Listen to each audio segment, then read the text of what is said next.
Hello, everyone, and welcome back to another episode of Sports Talk Philadelphia. And are you ready? Because you better be, because we have a lot to discuss today in today's episode. We are talking about one of the best teams in baseball in your Philadelphia Phillies and Super Bowl 59 champions. That's right, your Philadelphia Eagles are making a return to the show as we will be discussing the draft and all of the offseason moves they have done and much more in today's episode. So let's please get right into it.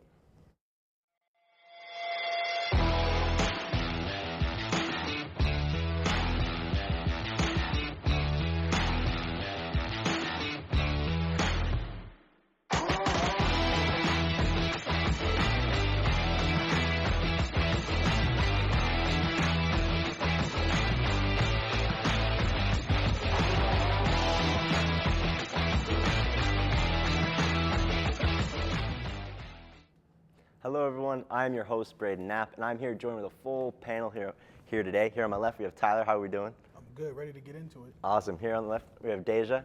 How are we doing? Doing great. Awesome. And over there on the end, Chris, what's up? Doing good, man. Let's talk ball. Awesome. Let's do it. So we're going to get right into Eagles topic today, Eagles conversation, NFC East news and notes. Let's get right into it.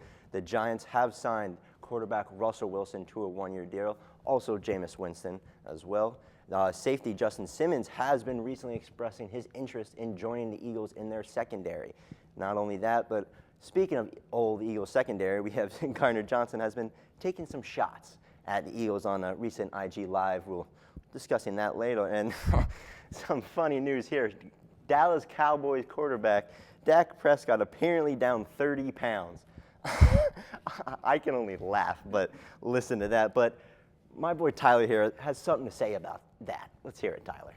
Okay, y'all. So I want to talk to Ernie the Cowboys fan, a prominent Cowboys fan on Twitter, who I think should have his blue check removed because talking about the Dak situation, he said, and I quote, "My sources say he is sitting at 205 pounds down from 238. Hamstring is solid. Expect to see Lamar Jackson levels of athleticism this year from Dak. He's also considering rocking the single sleeve. One sleeve, two sleeve, red sleeve, blue sleeve. I could care less. Keep my quarterback's name out of your mouth." And I like Dak. He's not, I don't hate him. I think he's very good. But, I mean, really? Lamar Jackson level athleticism? Do you know who you talking about here? The two-time MVP, one of the best quarterbacks in the league. I'm sorry, Dak cannot shine his shoes. So, all I gotta say is whoever your sources are, you need to fire him and then you need to fire yourself.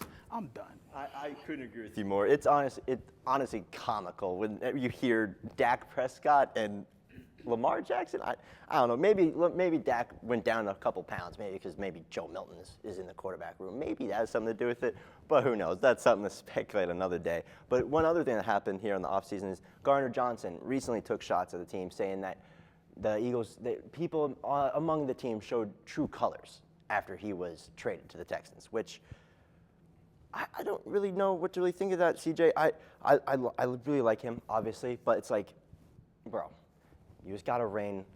There doesn't need to be all of this. Deja, how do you feel about Gardner Johnson? I mean, doing his thing, trash talking, just doing. How do you feel about it? He's doing what he does best, but I am upset that he left, but I just refuse to believe that this happened because they were so close.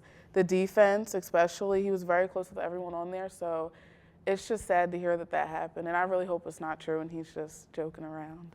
I really hope he is too. I mean, he is a bit of a joke. He just likes to stir the pot, which is why I loved him being on the team in the first place. Because you need a guy that's just gonna stir a pot a little bit. But whatever. Let him have fun on the Texans. Go have fun in Houston. We got the rain, so it doesn't really matter. But we can go again. Let's talk about interdivisional, what has been happening. The Giants have been making some moves. They signed Russell Wilson and also Jameis Winston. That's going to be an interesting quarterback room, Chris. What do you think about that? That is definitely going to be an interesting quarterback room, but it's definitely, for them, it's still an upgrade from what they had a year before with Dan Jones, Tommy DeVito, whoever else they threw out there at the end for that carousel. But I wonder if it's going to be a battle between Russ and Jameis or if Russ just has that locked up. But it'll also be interesting to see what the Giants do in the draft.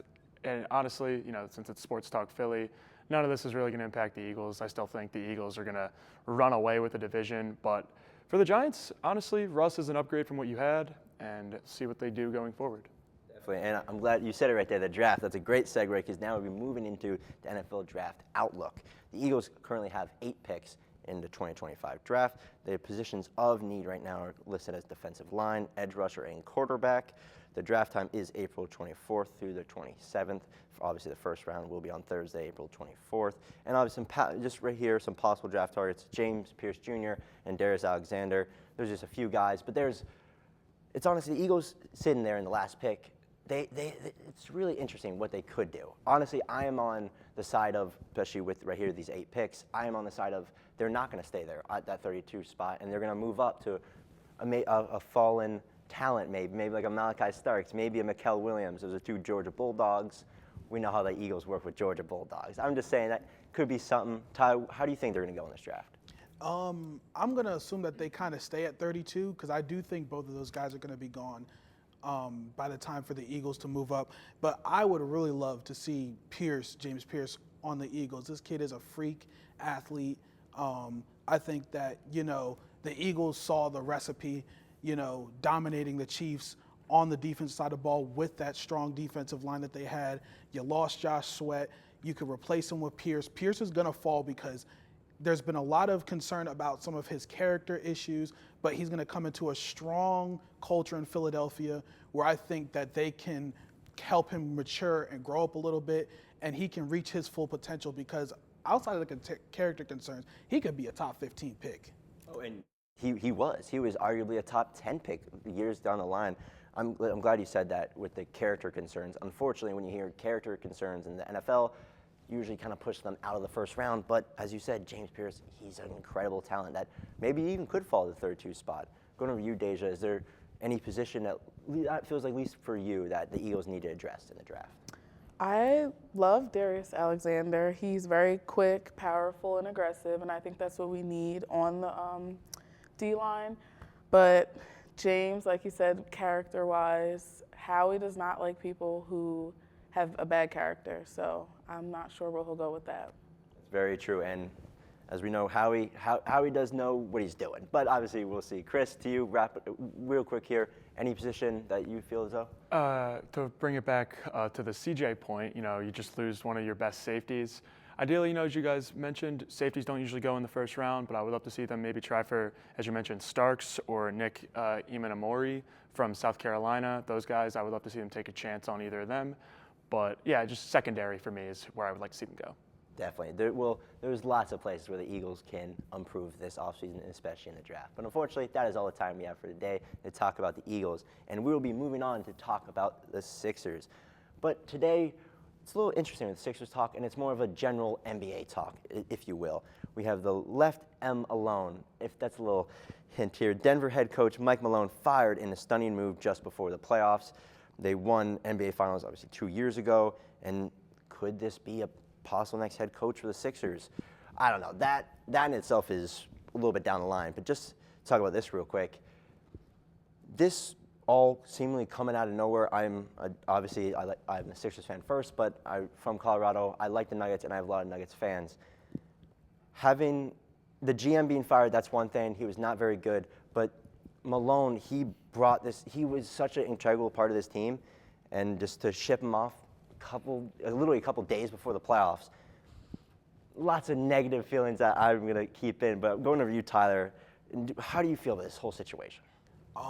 I was just shocked to hear this news. I mean, I never would think that a coach like Mike Malone, who has been as successful that he has been in Denver, would not only be let go, but to be let go right before the playoffs start, especially considering the Nuggets have a roster that can compete for the NBA championship. It's kind of hard as a player. You've been hearing one message for however long you've been on the Nuggets with Malone, and now right before you embark on this playoff run, now you're going to have possibly an entire new voice to start this playoffs. Yeah, and honestly, just by the Nuggets organization, Kroenke, he is a terrible owner. He is one of probably worst owners in all of the sports, but that is another conversation for another day.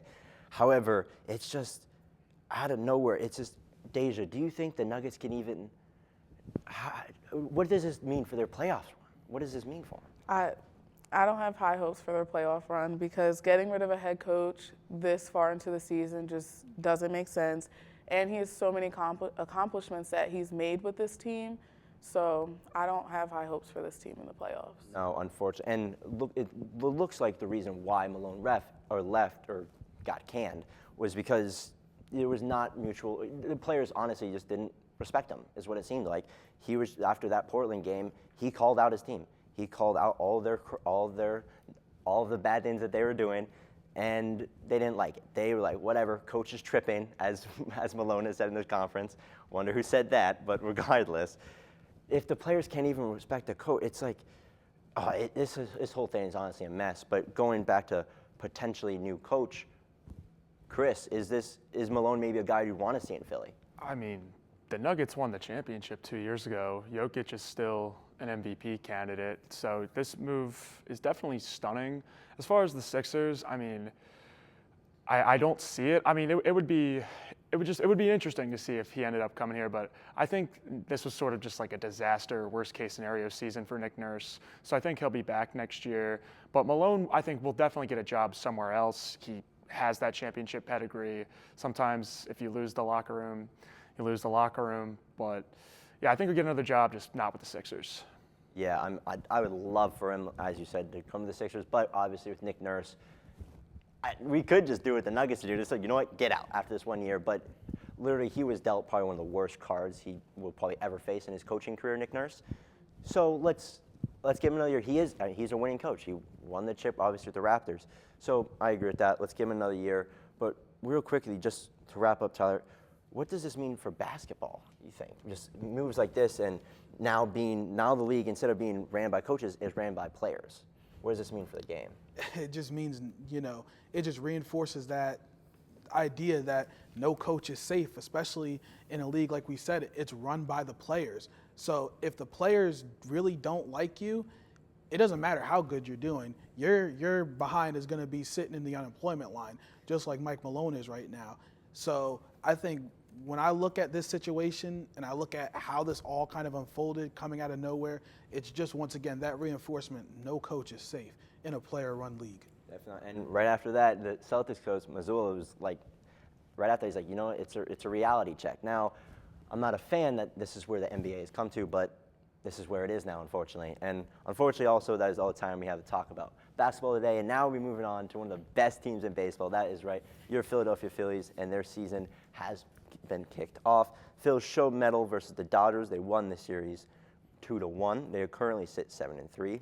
Schwarber, who may be MVP candidate, not saying that much, but he's been amazing. 4 home runs, 8 RBIs. Right now, 5th in batting average with a .268. In their current series, they are now playing the Braves in a 3-game series. Their first game, obviously, last night, they lost 5-7.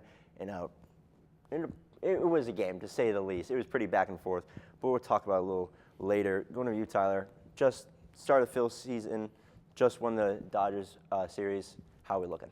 It was definitely very encouraging to watch the way this team played against the Dodgers. And it's funny that the Phillies have kind of had the Dodgers number over the last 2 years, but understanding the Dodgers, they are the standard in the MLB right now. So you want to be the best, which we think the Phillies can be, you have to beat the best. And the Phillies definitely showed that they can hang with the best team in the MLB.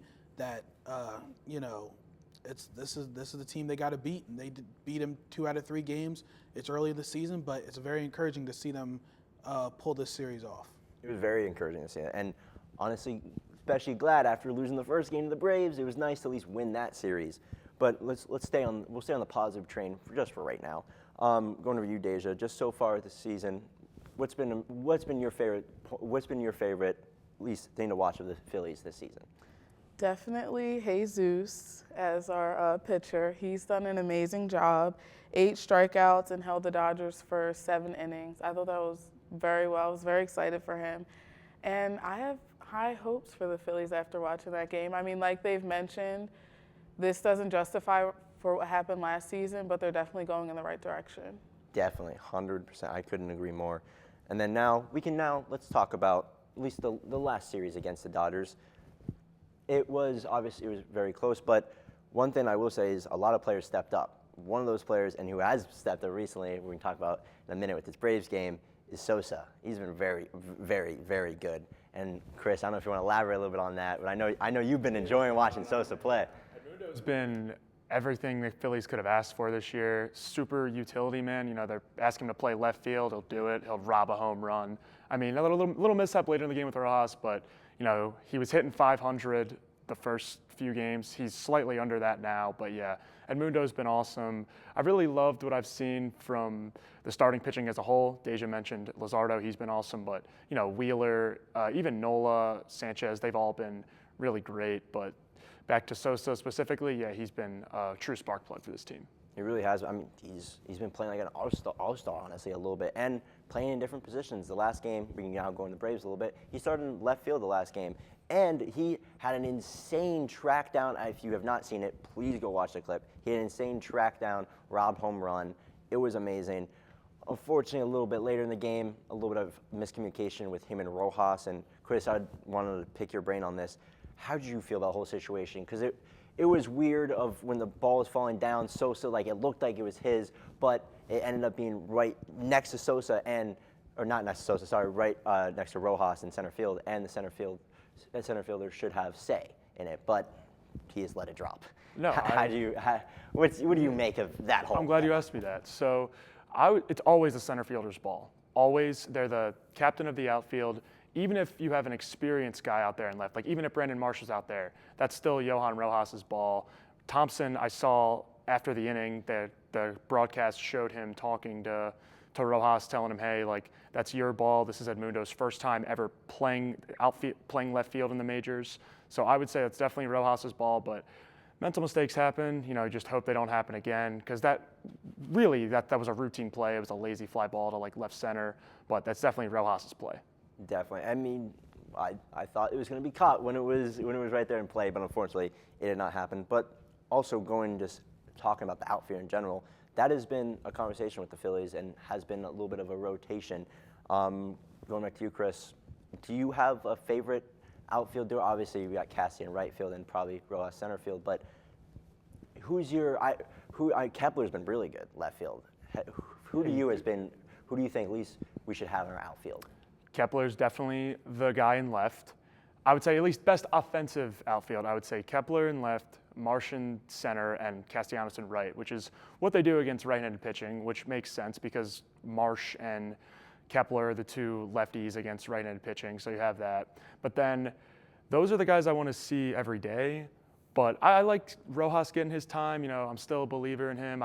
His defense, the mishap last night was bad, but overall he's still a great defender. I mean, you got to get Edmundo in as much as you can. Just the bat will always play. Hitting will always outweigh. If you're hitting, everything else is good. Everything else is forgiven. But those three would be my ideal outfield. And maybe if you have a lefty in there, yeah, spot start Edmundo, spot start Rojas. Weston Wilson when he comes back, I'd love to see what he can do whenever he gets off the IL. But Kepler, Marsh, and Castellanos is the main three that I want to see and you probably will see going forward. Definitely, and I'm glad you said. I couldn't agree. I mean, especially with Kepler, that has just been a standout this year. I did not expect him, especially, and obviously he's played outfield, but in a new position in left field, he's been playing great. So at least going forward, it's amazing to watch him play. However, there is obviously with the good, there is obviously bad, and I want to talk about maybe some players that have not stepped up at least as of right now. Going to you, Deja, is there anyone, at least in particular to you, at least for me, Trey Turner has not been my favorite as of at least the start of the season. Is anyone to you that needs to pick it up? Yeah. Trey Turner is never my favorite, but Aaron Nola was extremely frustrating in the game against the Dodgers, and I feel like he stayed in for way too long, and it was completely frustrating to watch him play. He was in for 6 innings, and it was just frustrating and it was awful. That is a common, unfortunately, Aaron Nola obviously is a great pitcher, but more and more I hear it's more Phillies fans are not really happy with Nola. He's a little bit shaky. Going to you, Chris, how do you feel about Nola? I'm a big Nola guy. That start wasn't his greatest, but you know, he still went 6 innings, still only gave up 2 runs, gave him a chance to win. But a guy that I think really needs to step up is Jordan Romano out of the bullpen. He's only pitched 4 innings, but his ERA is in the 15s. That last outing he had against the Dodgers, he couldn't even get a guy out. He was supposed to be, the Jeff Hoffman replacement who's doing his thing in Toronto. I think Romano can pick it up, but he's definitely a guy that I would look forward to pick it up for sure. Definitely. I'm glad you said that because not this game, obviously Walker will be pitching it, but the next game, he's starting. So let's see a little bit. But now let's talk about our division a little bit because obviously the Mets did not start the greatest, but winning their series against the Marlins in a divisional, that has put them right with the Phillies. So just talking about in a division, obviously we know the Braves is not the best start, obviously, but they beat the Phillies the first game. Just real quickly, how do you feel about standing so far? Well, aside from the Braves, really, the standings are kind of shaping up how I saw they would shape out. The Mets, we talked about, they got off to that slow start, but now they've picked up steam, and before their just last loss, they did have the Phillies by half a game in the division. So you're kind of now starting to see the division shape out as we get a little bit deeper into the season. The Braves, they have a lot going on, injuries, suspensions. So I don't really expect them at this point now to compete in the division unless they get a little bit healthier and stuff like that. But right now it's a 2-team race in this NL East. Definitely. And so just real quickly, so for the rest of this series, do you think the Phillies got it against the Braves? Yeah, I do. I think they'll figure out a way win these next 2 games. I don't see why they shouldn't. If they don't, the city of Philadelphia might burn down. So they better figure it out. Definitely. And unfortunately, that is all the time we have for talk about the Phillies. And now we move into one of our favorite segments, that is Fast 5. Starting here with Tyler Farmer, we have smart to fire coaches before playoffs. Let's hear it. Yeah, so we kind of touched on it a little bit in the Sixers segment with the Nuggets firing Mike Malone. The Grizzlies also, a couple weeks prior, they had fired Taylor Jenkins. And the Grizzlies, just like the Nuggets, really good team in the West, trying to vie to make a deep playoff run. And to me, it's when you make this type of decision and you make it so late in the season, it's like there has to be something terribly, terribly wrong within the organization. There has to be a severe disconnect between the coach and the players, especially when you're teams like the Nuggets, like the Grizzlies, who can compete and really make a deep run. You want to make sure that the message that you have been sending to your players is consistent into the postseason, because that's when you really double down on that message and say, we're going to live and die by this in the biggest moments. So to see these coaches, really good coaches, get fired this late into the season before the playoffs, it's really telling about what's been going on behind closed doors. It really has been telling. You said that perfectly. Now let's go over the deja that's here. Shador meeting a message to Rodgers. Let's hear it. So first of all, Shador should have went to the Giants, in my opinion, and Russell should have stayed with the Steelers, especially with DK Metcalf being there. I felt like they have a good dynamic, and that would have been beneficial for the Steelers, but that's neither here nor there. This is definitely a wake-up call to Aaron Rodgers. He needs to get his stuff together and figure out what he's going to do, because the NFL doesn't need him. We have so much talent, young talent especially. So he needs to make a decision quick and figure things out. He really does. And even as a guy that sympathizes a little bit with Aaron Rodgers, it's almost like, okay, dude, like, what are you doing? You already were throwing the DK. Like, let's make a decision. But we'll see. Maybe next episode, Aaron Rodgers will make a decision. We'll see. Now moving again to Tyler, we have should the NBA shrink playoff rounds? Let's hear it. Yeah, I've always been someone who has believed that at least for the first 2 rounds of the NBA playoffs, you could do with 5 games per series in the NBA playoffs, those first 2 rounds. The conference finals and finals, I think, should always stay 7 games, because you've got the best teams in the league. You want to see them duke it out. But in the first 2 rounds, sometimes I just look at some of these series and I'm just like, do you really need 4 wins to show that this team is the better team? I think the first 2 rounds should be 5 games. These teams, you see a lot of sweeps, especially gentlemen sweeps in the first round. Let them go to 5 games. Let them wrap these series up. Give these better teams a little extra rest so they can really bring it in the later rounds. I think also it could benefit. It could up the urgency of some of these inferior underdog teams, knowing that, hey, we only need 3 games to beat them, not 4. So while it could help speed up things, it could also make these rounds a little bit more interesting than they have been in the past. Definitely. That would be definitely interesting to see if NBA would ever implement that. Now we have moving on to the Union season continues with me. Union are doing what Philly teams usually like to do. They like to sell their best players to when they're competing for a championship. Right now, the Union are sitting 3rd spot. It's literally the beginning of the season. They're playing great. For their last game, they tied Orlando at home. Should have won that. I mean, they've had, I think it was like 64% of possession. They had 10 more shots than them. They had 8 to 2 corners. Union should have won that game against Orlando, but hey, that's soccer. Sometimes you just don't get the ball in the back of the net. But hey, now just after that game, when you can't get the ball in the back of the net, let's sell one of your best goal scorers to Columbus, a team who's first in your division and who obviously, well, for Columbus, this is perfect. You lost Chuco Hernandez, your best player, and now you add Daniel Gazdag to help offensively, but they're still in first, so it didn't seem like they really needed a replacement for Hernandez.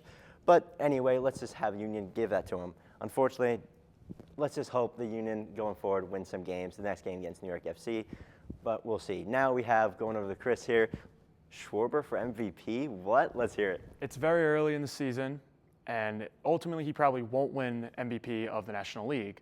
But I think so far of the marquee players, he's definitely been the MVP for the Phillies. I mean, he's hitting .324. He's got 5 homers in 10 games, just an unreal pace. And then his OPS is in the 1200s. It's a contract year for Schwarber, so it makes sense that he's balling out the way he is. But I don't know why the extension hasn't been signed yet. He's been their best offensive player so far. If he keeps this up, I mean, maybe he'll be in the conversation. DHs rarely ever win MVP. Ohtani was an outlier last year. Schwarber's not Ohtani, but his power can be that elite the way he's going right now. But short answer, I would say no for MVP of the National League, but MVP of the Phillies so far, absolutely. Definitely. If he's not in the National League, he's definitely our MVP. Schwarber has been lights out to at least the start of their season. Unfortunately, that is all the time we have on today's episode of Sports Talk Philadelphia. If you would please check out our socials at Sports Talk LTV on X and Instagram. And please check us out next week. Obviously, the Phil's season is just continuing. Obviously, they will be dominating, hopefully winning against the Braves, and their next series against St. Louis. And then we'll see if Eagles do anything upcoming to the draft. Please stay tuned and have a good night.